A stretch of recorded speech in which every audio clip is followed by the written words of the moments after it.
Meron pa rin question kung nasunod ba yung tawang proseso sa pagsisilbi ng isang international arrest warrant. Dahil sinasabi ni Senate President Cayetano, dapat may kaakibat na locally issued arrest warrant, court order, at dapat ipinagbigay alam muna sa kanya at sa Senado with proper coordination. Na meron silang isisilbing warrant.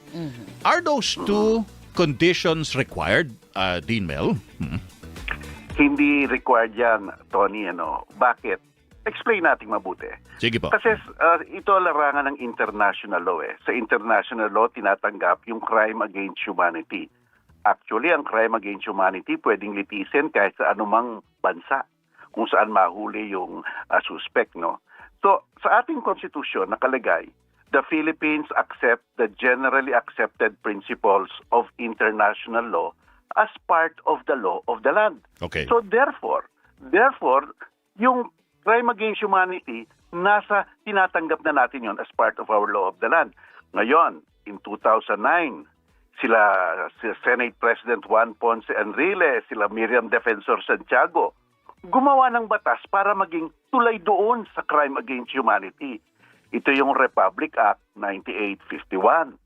Ang sabi nila doon na sa Section 17, kung meron ng isang international tribunal na nag-iimbestiga o nagliliti sa isang taong pinaratanganan ng crime against humanity, pwede nang pahintulutan ng gobyerno na ipatuloy na lang yon at kung kinakailangan, i-transmit sa kanila yung physical pagkatao ng suspect. Yeah. So therefore, may tulay tayo. May tulay, yun yung Republic Act 98, Yes. 51. Sa pamamagitan ng tulay na iyon, ina-accept ngayon ng gobyerno ang jurisdiction ng kung sino mang international tribunal na yon.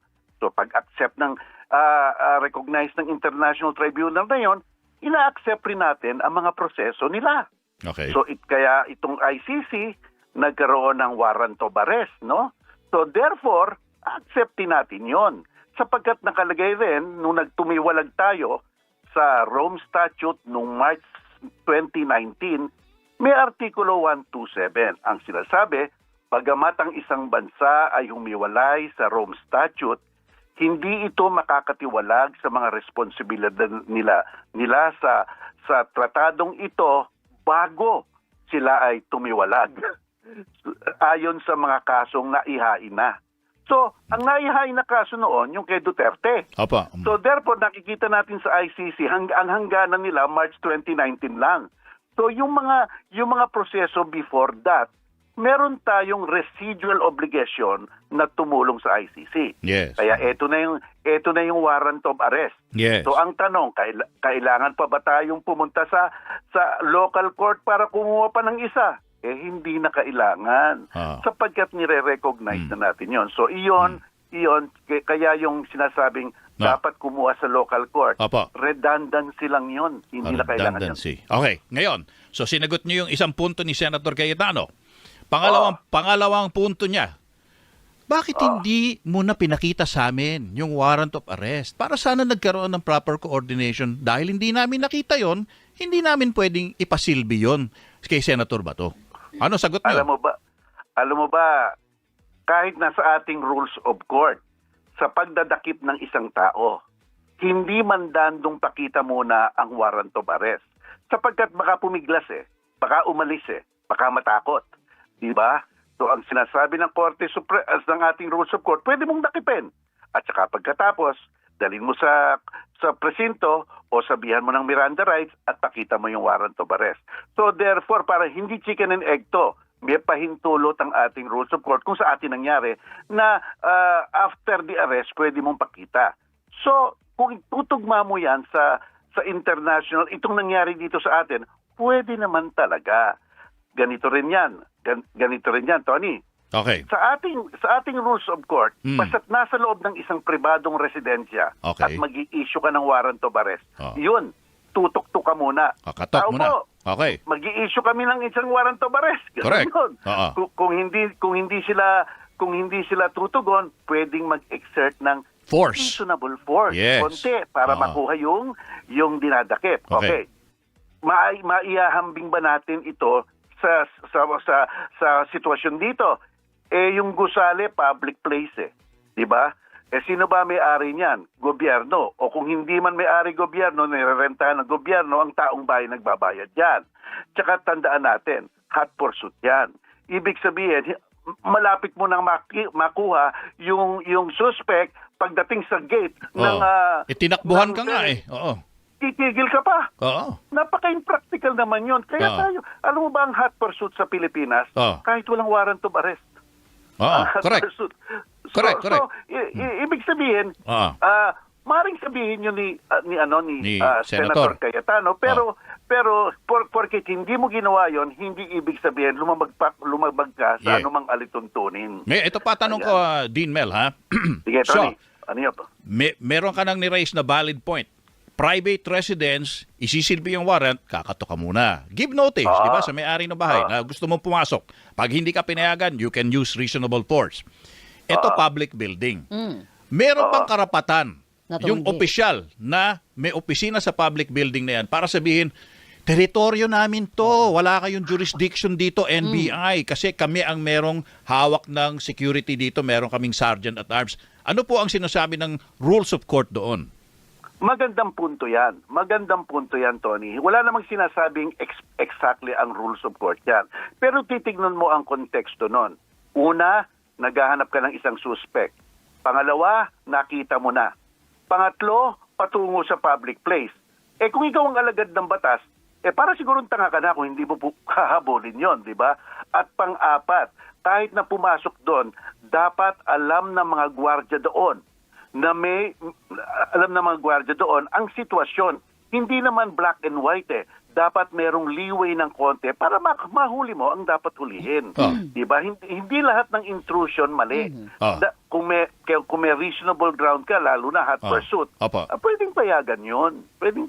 Pwede. Ngayon, sabi ng Senate President, ako ang magsasabi ko anong pwede o hinding gawin ng mga otoridad. Parang ngayon, and sorry to say, Dean Mel, because ako hindi naman abogado, meron ho bang tinatawag na obstruction of justice na maipaparatang sa senator na gumawa nito? At meron din ho bang paratang na aiding and abetting pag pinayagan mo ang isang wanted, dahil wanted siya na ICC. Hindi ako nagsasabi nun, ICC nagsasabi nun. Pag pinayagan mo yung wanted na makatakas, may aiding and abetting din ho ba doon? Siyempre, aiding sa ating wika niyan, tumutulong. Abetting, kinukonsinte. Diba? So, tinutulungan at kinukonsinte. Ganito yan, sa ating lokal, meron tayong Presidential Decree 1829. Valid pa yun. Yan ang obstruction of justice natin. Ano ang nakalagay dito? Sino mang tao, knowingly and willfully obstruct, impede, frustrate, and delay the apprehension of a suspect, mananagot siya sa batas. Ang ano doon, ang kaparasuhan doon, naabot ka ng 6 na taon sa kulungan. So dapat tignan ito. Itong angle na to, tignan ito. Kasi tignan natin. Alam ba natin na merong isang taong suspect doon? Alam. Alam ba natin na may warrant of arrest? Alam. Alam ba natin na hinahabol at hinahanap ng mga alagad ng batas? Alam.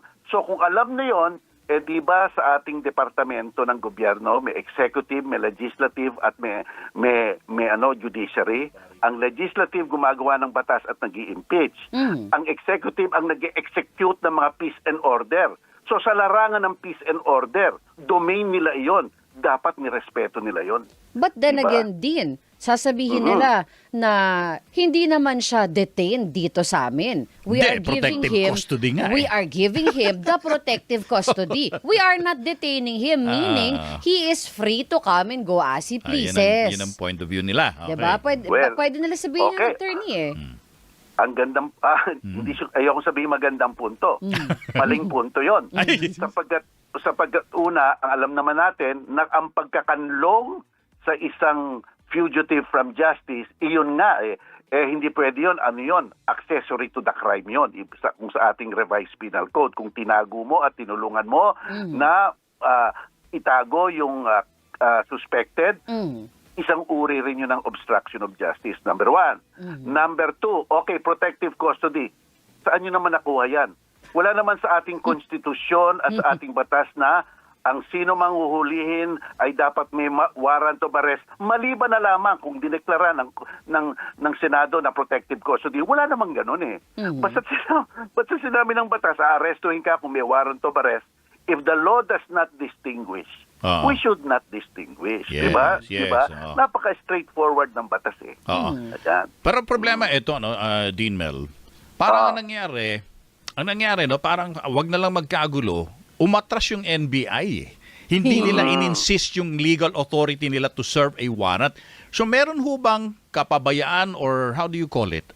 Negligence sa parte ng NBI in enforcing a legal warrant. Alam mo, magandang tanong yan, Tony. Nasa larangan ka na ng malfeasance. Ayun, yun yung word pala, malfeasance. Maleficent yung iniisip ko. Malfeasance yung maling ginawa. Misfeasance yung negligent. Opo. Yung non-feasance yung tamad. Yes. Walang ginagawa. Diba? So, yun nga ang punto, no?